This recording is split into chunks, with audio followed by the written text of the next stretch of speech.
welcome back to our channel, Dr. J and your health. How are we? Are we boxing and kicking? Well, I am rocking. How are we enjoying the videos? Are we learning something? Is it quite educative? Is there more you want to know? Are there other issues that you feel are very peculiar and pertinent to your health, but probably we're not discussing? Can you share with us in the comment section? We'll do our possible best to respond to you, right? So let's keep going. Alright, so today we shall be tackling other aspects with regards to Ramadan and our health. Okay, we've spoken about so many issues with regards to challenges, benefits, suhoor, iftar. So if you've missed out on all of these, do want to go back and watch the previous episodes, learn more and know how to enjoy a complete package and be able to benefit from Ramadan in all aspects, including health benefits, okay? All right, so today we shall be tackling another important topic, which I think is seen as a taboo topic. All right, people don't normally talk about issues with regards to mental health, and these are quite important. All right, we live with in a community.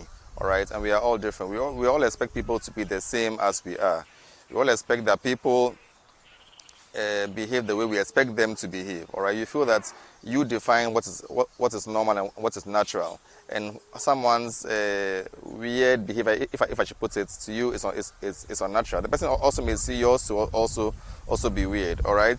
So now, why am I bringing this discourse towards our discussion on Ramadan and our health? So you see, most often than not, during the Ramadan fast, we observe that some people don't fast for one reason or the other. Okay, we've spoken about some health issues which probably doesn't make it advisable for someone to fast. Okay, now there could also be other social issues for which the person may not fast. All right, the person may be having some issues with eating disorders as well, of which fasting at that particular moment in time may be to the person's detriment. All right. So to really tackle mental health and Ramadan, we should know that Ramadan involves a whole lot. It involves the fasting aspect, the ibadah, that's the worship aspect, the social gathering aspect, and the community involvedness as well. So it's a whole lot that goes into it. And one aspect may affect your health, or one aspect may also improve your health. Now, when it comes to mental health, common that we know is issues about depression and also anxiety. All right, we know that mental health issues normally thrive in isolation. So we normally encourage people to try to push themselves a bit and try not to stay isolated. However, you know that some people also have what we call social anxiety. All right, the mere presence of others in a gathering and in continuous interaction all are triggers to their anxiety disorders, or may even tip them into some depressive disorders. So you need to know yourself and know what triggers your anxiety, what triggers your depression, and try to stay away from this and limit it. Okay, so even though we encourage that you push yourself a bit so that you don't stay in isolation, to let that mental health challenge worsen, but also don't overindulge. All right, and whilst you overindulge, you realize that it only goes to the detriment of your health. All right, and what are the social gatherings that we have during the month of Ramadan? So someone calls you and says, I'm having an iftar for the family and friends, and I want you to be part of it. All right, this is seen as natural, and somebody may choose not to come, and you feel like the person has not honored your invitation, and you take it personal and also hit on the person and also badmouth that individual. That is not so healthy, because everybody does things for a reason, and then you should also learn to respect everybody's decision and then everybody's personal space. All right, let's learn to appreciate that people have challenges with their health, and as we try to move along, we should also learn to read about mental health issues and know that they exist, and we should try our possible best to work around such situations whenever we find them in our midst. Let us try not to be judgmental. Okay, avoid asking questions like why are you not fasting today? I mean, let's learn to mind our own business. All right, avoid making comments about somebody's body habitus. All right, say, oh, you look so heavy, so fat today. Or it seems that you have suddenly become overweight.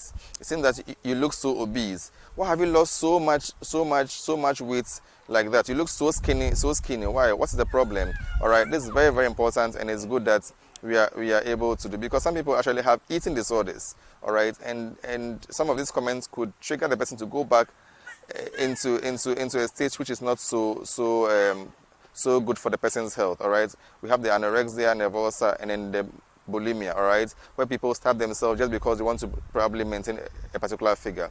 Some people also just tend to binge eat themselves and then trigger vomiting as thereafter. All right, so these are issues which if you are having, you need to discuss with your therapist and your medical doctor, or your physician, your personal physician, before the decision can be made as to whether fasting will be beneficial for you or beneficial to you or otherwise. So this is very, very important. You should also know that some people are not necessarily into the habits of smoking and drinking, but they just go into this just to sort of temporarily run away from their troubles that they are dealing with. Okay, so the person has just run to the bottle or to the sticks of cigarettes or others, just because the person wants to just move away from this personal challenge that the person is feeling. So it's good that we try not to be so judgmental, but try to together help ourselves come out of this situation. So just to summarize,